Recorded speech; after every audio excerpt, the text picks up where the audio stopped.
तो भगवान कहते हैं कि तुमने हमको ये वचन दिया था, हमने तुमको वचन दिया था, उस वचन का निर्वहन करने के लिए हम इसको मार नहीं रहे थे। अब तुमने 3 बार कह दिया और हमने इसका वध कर दिया।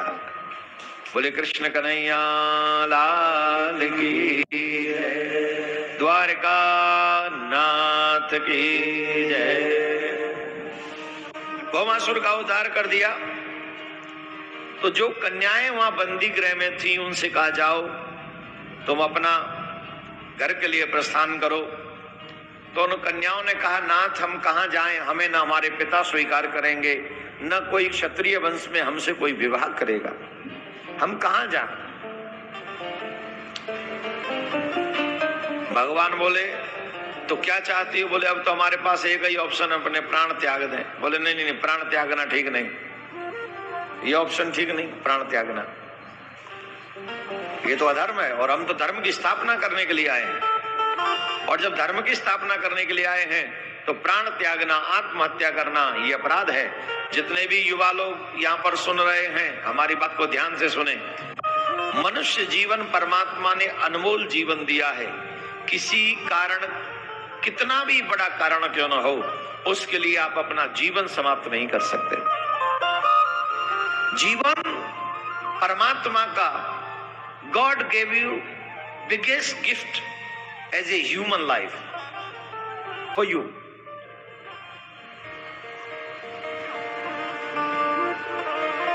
इस संसार में कोई मोल ऐसा नहीं है जिस मोल के बदले तुम दोबारा मानव जीवन पा सको। अगर किसी क्लास में नंबर कम रह जाए,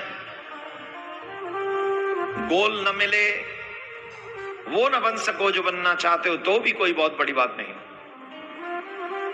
हो सकता है परमात्मा ने तुम्हारे लिए कुछ और बेटर सोच रखा हो। बस एक ही काम करना है। बोले क्या? हारिए न हिम्मत, विसारिए न हरि को नाम, जाहि भेदे राखे राम, ताहि भेदे रहिए।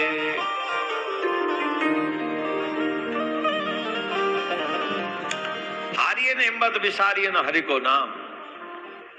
हिम्मत कभी नहीं हारनी चाहिए, भगवान का भजन करते रहना चाहिए।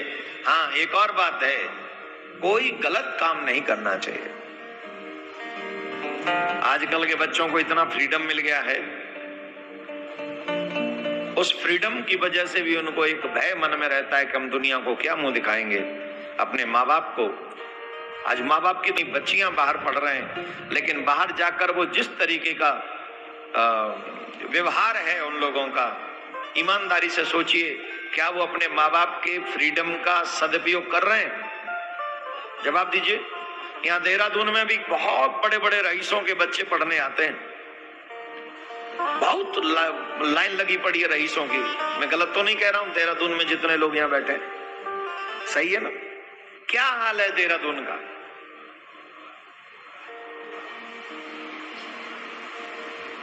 माँ बाप अपने जीवन भर की मेहनत की कमाई तुम्हारे भविष्य को बनाने में लगा रहे हैं, और हम क्या कर रहे हैं? हम उस मेहनत की कमाई का उपहास उड़ा रहे हैं, मजाक उड़ा रहे हैं। वो रात दिन मेहनत कर रहे हैं हमें पढ़ाने के लिए, और हम रात दिन झूठ बोल रहे हैं अपने माँ बाप को, और उनके धन का दुरुपयोग कर रहे हैं। और कभी हम होटलों में जा रहे हैं, कभी हम खाना खा रहे हैं, कभी हम ड्रिंक्स कर रहे हैं, कभी हम स्मोक कर रहे हैं, कभी हम वो साथ घूम रहे हैं, फिर रहे हैं, रात में लेट आ रहे हैं। ये व्यवहार आपके माँ बाप को, मैं तो कहूंगा, जो बच्चे अपने माँ बाप के साथ ऐसा व्यवहार करते हैं, वो बच्चे जीते जी अपने माँ बाप को मरने के लिए छोड़ देते हैं, जीते जी।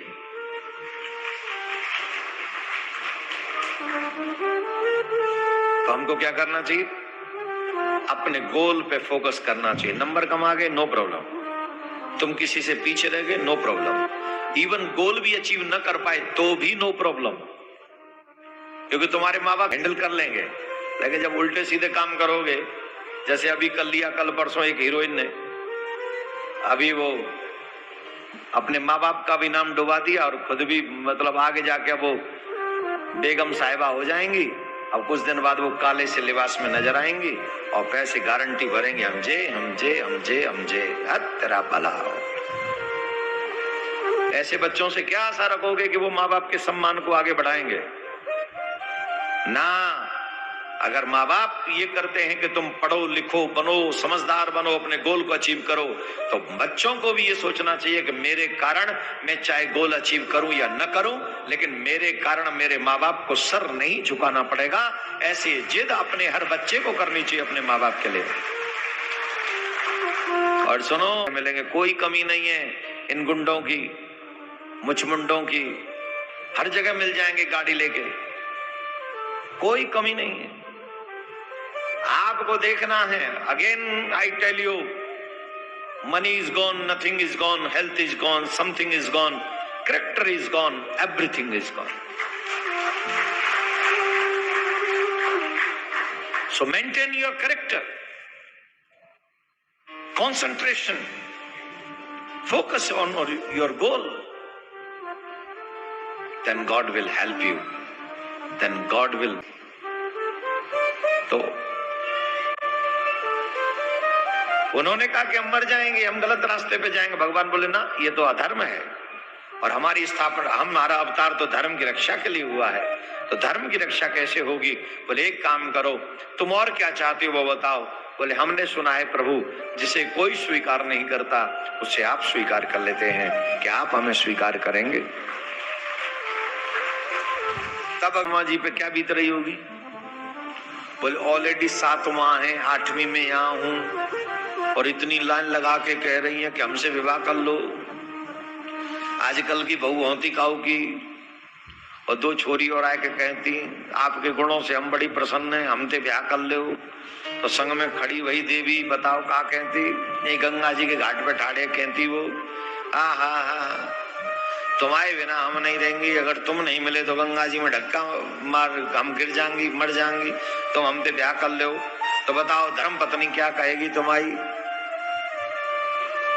जवाब दो। बोले तू कूद रही है कि मैं धक्का मारूं? और कोई ना मिले, मरी गई, पूरी दुनिया में कोई ना बचो, मेरे के पीछे पड़ गई। हमारे यहाँ तो गाड़ी और देती मलुक सी, के तो मई पकड़ लेगी न्यू तू अंटा दे के छुट्टिया में का कही तेने ने और खादर माऊ की भाई, तो अंटा भर के का कह रही आया ना। हे नाथ, ये कहाँ जाएंगी? इन्हें भी आप स्वीकार कर लीजिए। हा क्या बात है, ये कहाँ जाएंगी? ये जितने भी पति हैं इस बात को अपने लिए बड़ा कोई मैप न समझ ले। हाँ, वो भगवान देखो, भगवान किस लिए? उनके प्राण बचाने के लिए उनको स्वीकार कर रहे हैं। भगवान का कोई स्वार्थ नहीं।